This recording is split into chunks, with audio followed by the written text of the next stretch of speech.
infamous Nirmala Panta rape and murder case has already crossed 2 years. The police are yet to make a headway into the case as culprits remain still at large. Meanwhile, 8 police officers who were earlier charged of negligence and tampering with evidences in the case have been handed a clean sheet by the District Court, Kantipur. Good morning, I'm Abhyuday Shrestha, and these are the headlines of the hour. District Court Kantipur gives a clean sheet to 8 police officials alleged of negligence in the infamous rape and murder case of girl child Nirmala Panta. 274 new cases of COVID-19 confirmed in the country yesterday, taking the total tally to 19,547. Community spread of coronavirus feared in Kathmandu with yesterday's 48 cases. Top Republicans reject U.S. President Donald Trump's suggestion that November's presidential election should be delayed over alleged fraud concerns. And ANFA struck with confusion regarding procedures to resume the stalled domestic tournaments.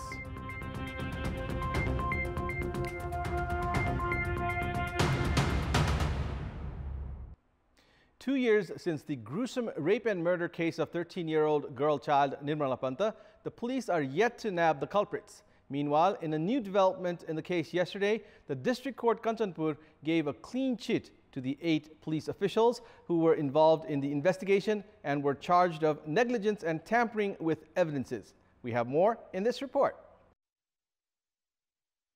All the 8 police officials, including the District Police Chief Kantipur, were acquitted from the case by the Kantipur District Court on Thursday afternoon.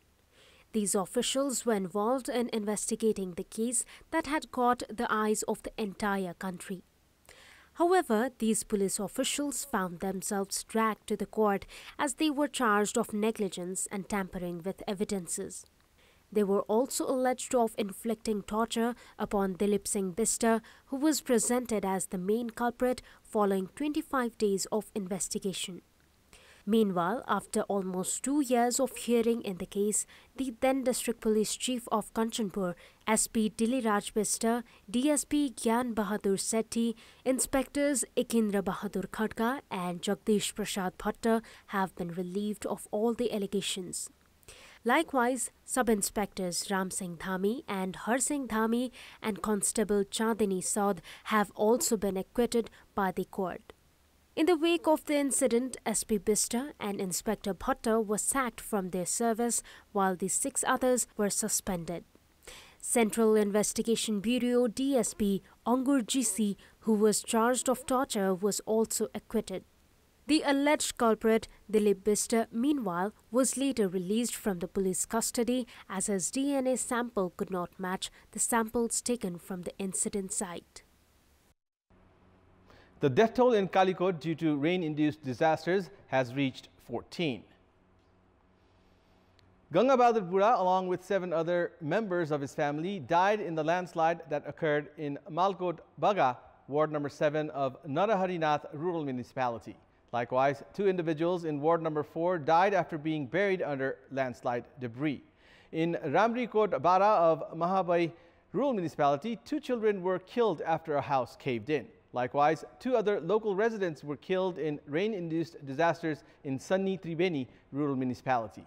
Meanwhile, at least 7 individuals are reported missing in Calicut itself. 1 dead body was recovered out of 3 people who went missing in Kailali in the floods triggered by the heavy downpour for the past 4 days. According to Inspector Janak Dhami of Bhajanath Police Station, the whereabouts of 2 people is still unknown, while some 6,000 houses were inundated in the district due to the incessant rainfall. The Kailali police, meanwhile, had rescued 3 other local residents who were holding on to a tree to save their lives yesterday evening. The 3 people were earlier reported missing after they were swept away by the flooded river. Meanwhile, some 2,000 people have been displaced by rain-induced disasters in the country. Joshipur Rural Municipality and Bhajani Municipality in Kailali are the worst affected region to be hit by the floods. Chief District Officer of Kailali, Yagyaraj Bohra, informed that rescue works are underway with the joint coordination of the Nepal Army, Nepal Police and Armed Police Force. The displaced families have been shifted to safer locations. Meanwhile, the water level of Mahakali River in Kanchanpur has reached an alarming level, increasing the risk of flooding in nearby settlements. With the increase in the water level, the Indian administration has opened all the gates of the Sarada barrage that has raised the water level at the Nepalese side. The local administration has urged the public living near the banks of Mahakali River to remain on high alert. The total number of COVID-19 cases in the country has reached 19,547 as 274 new cases were confirmed yesterday. In yesterday's regular press briefing, spokesperson for the Health Ministry, Dr. Jageshwar Gautam, informed that a total of 6,304 swab samples were tested through the PCR method in 28 laboratories across the country yesterday, taking the test tally to over 364,000. The Kathmandu Valley alone registered the highest 48 cases, while 48 cases were also detected in Parsa district. Mayor of Birganj, Vijay Kumar Sarawagi, has also been confirmed positive for COVID-19.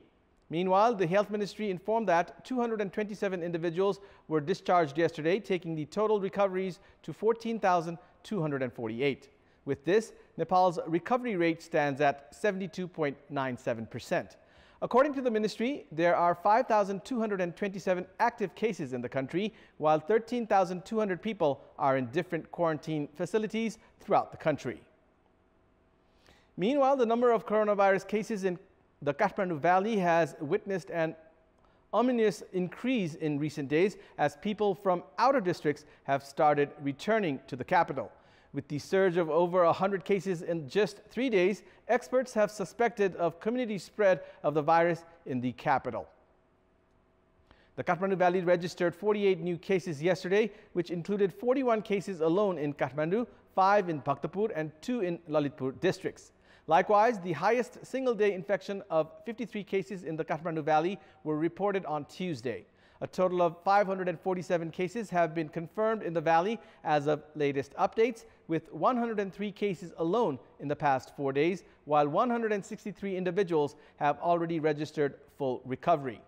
There are 384 active cases in the capital, including 12 COVID-19 patients in ICUs and 1 in a ventilator. The influx of people in the valley has increased after the government lifted the lockdown on 22nd of July. Despite the restrictions in inter-district movement, people have been freely entering the valley. According to the traffic police, almost 5,000 people are entering the Kathmandu Valley on a daily basis since the lockdown was lifted. Health experts have warned that there is high risk of community transmission in the valley due to the dense population in the capital.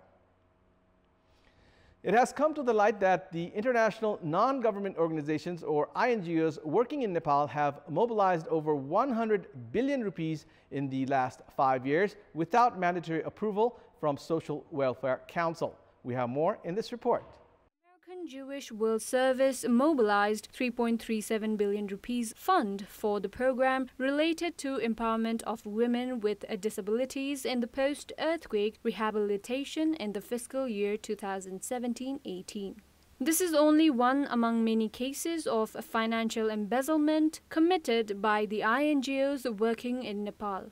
Several NGOs have used a fund worth over 5 billion rupees in the previous 2 fiscal years alone.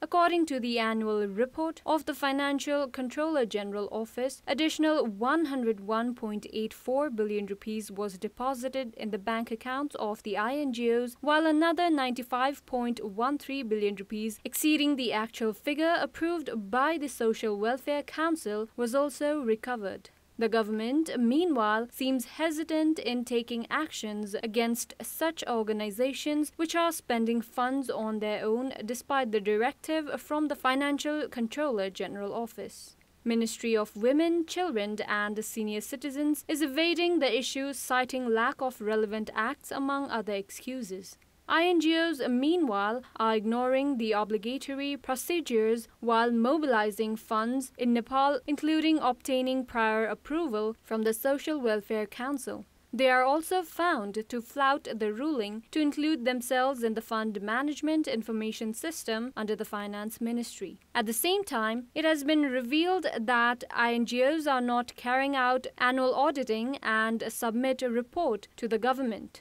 Such activities of NGOs have thrived in recent years in the face of lack of action from the concerned authority.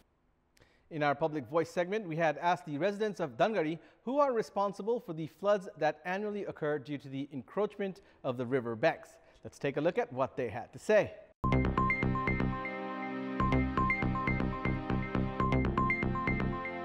यहाँको निकासको त्यहाँ घरहरू बनिसकेका छन् र निकासहरू सबै बन्द भएको हुँदाखेरि यो चाहिँ सामान्य पानी पर्दाखेरि पनि यो डुबान पर्न गएको छ। जसले ठेक्का पट्टा ल्याएको छ उनीहरूले राउडरी बनाएको छैनन्। राउडरी बनाउनु पर्छ, थोडा बनाउँछन्, आफूले पैसा खान्छन्, आफ्नो पेट भर्छन्। नेताहरू आउँछन्, भोट माग्छन्, म गर्छु, अब बाटो बनाउँछु भन्छन्, भन्छन् हाम्रो फकाइ फुलाइ गर्छन्। अब यस्तो डुबान भएको बेला कोही देखा पर्दैन, आउँदैनन्, अब यस्तो घर सबै डुबिसक्यो। राजनीतिक जो पहुँचमा गएका छन् भनौँ न, जसले सिट ओगटेर बसेका छन्, उनीहरूले सिट मात्रै ओगट्नु भएन कि काम पनि गरेर देखाउनु पर्छ जनतालाई। जनताको घर मात्रै डुबान गराउने यो अहिलेको मात्रै हैन, धेरै वर्षौं भइसक्यो यस्तो भइरहेको।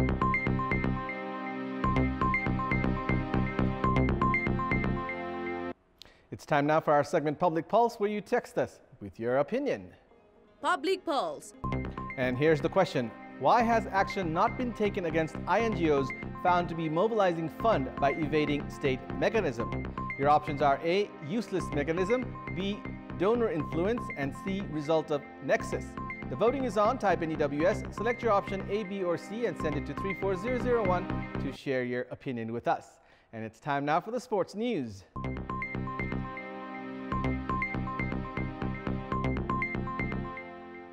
The football governing body in the country, All Nepal Football Association, ANFA, is planning to bring players to the football ground. However, ANFA is struck with the confusion regarding procedures to resume domestic tournaments.